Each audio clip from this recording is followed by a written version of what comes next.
اس کی مزاحمت نے شامر کے اندر کے مرد کو، اس کی انا کو للکارا تھا. تو مجھ سے میرا شرعی حق نہیں چھین سکتی. شامل نے اچانک اس کا ہاتھ کلائی سے پکڑ لیا. اس کی گرفت آئینی تھی. تم پر میرا پورا اختیار ہے. نازش نے اپنا ہاتھ چھڑانے کی کوشش کی. چھوڑے مجھے، آپ زبردستی نہیں کر سکتے، یہ گناہ ہے. گناہ اور ثواب کا فیصلہ تم کرو گے. شامر خمار بھری آواز میں کہتا اس کے قریب آیا اور ایک جھٹکے سے اسے اپنی جانب کھینچا. نازش کا سر اس کے سینے سے ٹکرایا. وہ اس کے پرفیوم کی تیز خوشبو اس کے وجود کی تپش محسوس کر سکتی تھی. میں تمہیں بتا رہا ہوں نازش، اس کمرے کے اندر صرف میری مرضی چلتی ہے. تم میری بیوی ہو اور ایک بیوی کا کام شوہر کی اطاعت کرنا ہے، سوال کرنا نہیں. میں اسی اطاعت پر لعنت بھیجتی ہوں. نازش نے پوری قوت سے اسے دھکا دیا، لیکن شامر اپنی جگہ سے ہلا تک نہیں. الٹا اس نے اس کی کمر کے گرد بازو مائل کر کے اسے دیوار کے ساتھ جگڑ دیا. اب ان کے درمیان فاصلہ نہ ہونے کے برابر تھا. شامر کی گرم سانسیں نازش کے چہرے پر پڑ رہی تھی اور نازش کا دل زور سے دھڑک رہا تھا. اسے ڈر لگا کہ کہیں سینے سے پاہینی نہ آ جائے. خوف کی سرد لہر اس کی ریڑھ کی ہڈی میں دوڑ گئی. تمہاری یہ سرکشی، شامر نے سرگوشی کی. اس کی نظریں نازش کے لرزتے لبوں پر جمی تھی. تمہاری حیثیت مجھے مزید اشتعال دلا رہی ہے. مجھے چیلنج مت کرو. میں وہ سب کچھ حاصل کرنا جانتا ہوں جو میرا ہے. پلیز. نازش کی ہمت جواب دے گئی.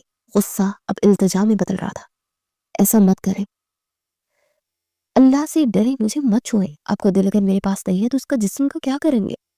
شامل نے اس کی تھوڑی پکڑ کر اس کا چہرہ اوپر اٹھایا.